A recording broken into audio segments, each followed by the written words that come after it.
Okay, so on today's episode, I'm joking. On today's video, we're going to be discussing the signs of autism.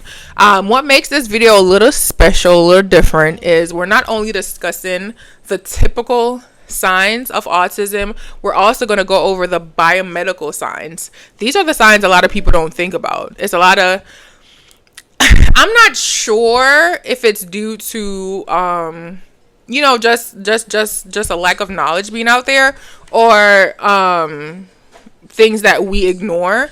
But we'll be discussing the early signs first, the typical signs that we hear about, and the biomedical signs. And I feel like the reason why the biomedical signs are important is because I feel like a lot of people are walking around, and I think this would more go for high functioning. I know a lot of people don't like that term. I'm not sure what to use, so you can correct me in the comment section.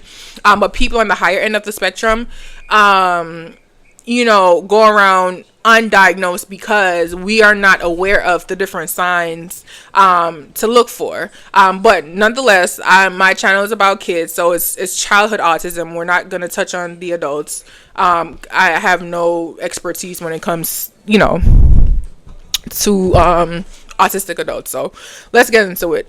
Oh, and I'm also I'm reading from my biomedical blueprint. Okay, so early signs of autism. The first one, we just jumped right in. The first one is difficulty perceiving emotion. It's actually factual. No pointing, or no looking where others are pointing. So that's definitely for kids. Tiptoe walking, excessive. I want to point out that a lot of these signs, a lot of kids, like neurotypical kids as well, they do some of these things. We're looking for if it's becoming excessive. Okay, are we on the same page? So don't come for me.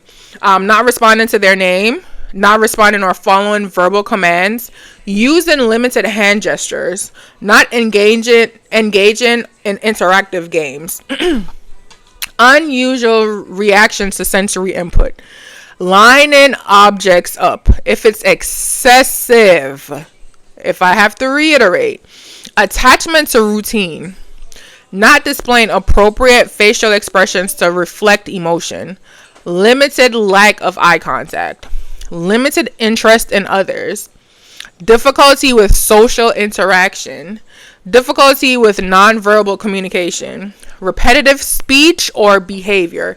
If it's excessive, if it's more than the norm, that's what we look for. Repetitive behaviors are also known as stimming.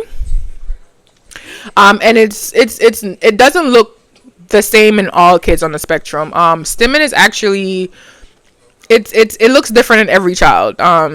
And you have different types of stimming. I feel like you have happy stims, you have stimming when kids are overwhelmed, you have it's different. So that's also something to look into. I apologize. Hand flapping, rapidly moving one's hands up and down, often the wrist, sometimes while shaking the fingers. Rocking, like swaying back and forth, sitting or standing. Repetitive body movements such as spinning, jumping, or pacing. Finger flicking, repeatedly flicking one's finger, often close to the eyes. Repeating sounds or words. Engaging in echolalia, which is the repetition of words, phrases that you heard like previously. Tapping or drumming fingers on objects or surfaces. Visual stimming, such as repeatedly looking at lights or spinning objects. Chewing or mouthing objects. Some individuals may chew on their fingers, clothing, or objects. Okay. Those are... Ooh, did I just burp? I apologize. Those are the typical signs of autism. Now we're going to get into the biomedical signs of autism. Ooh, I have back pain, y'all. OCD. Yeah, I know. OCD. Yeah, look into it. Trouble sleeping. A lot of times it's not sleep regression. It's sleep disturbance. It's a difference. I promise you. We're gonna get more into it as we go along. This is just like the overview of signs to look for in autism. Triggered or unusual reactions. Anxiety, excessive worry or stress. Excessive, the word excessive, right? Leaky gut. Leaky gut could be either chronic constipation or chronic diarrhea. That's leaky gut. Like I said, to come, we're going to get more into it. But this is just the overview. Seizures. Excessive. We have to think excessive, more than the norm. You see how I keep reiterating next step, because you have a lot of people that will come and be like, well, that's normal. My child has a seizure and it's not autistic. I didn't say that. I never said that. Never said that, okay? Chronic viral infections, for example, ear infections. That's another one that a lot of people miss.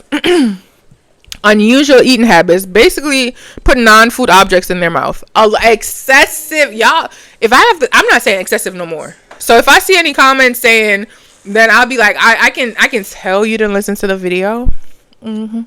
High pain threshold. This is a big one a lot of people miss. High pain threshold. Impulsive behaviors. Dark circles under eyes. We're going to go over all of this. Like I said, this is just the overview. We're going to have little videos that break each and every one of them down. Show contributing factors and possible ways you can fix it. Okay, not for all, but for some. Self-injurious behaviors are headbanging is another big one. Teeth grinding. Okay. We're just going to leave it as, and we're going to go into that. It's a whole thing. Parasitic infections could be contributing factors to teeth grinding. It's a whole thing. GI issues, for example, undigested food and feces. So that's just the roundup of the biomedical signs of autism in our kids. If you have any questions, drop them below. If you like what you heard in this video, please like it. Please.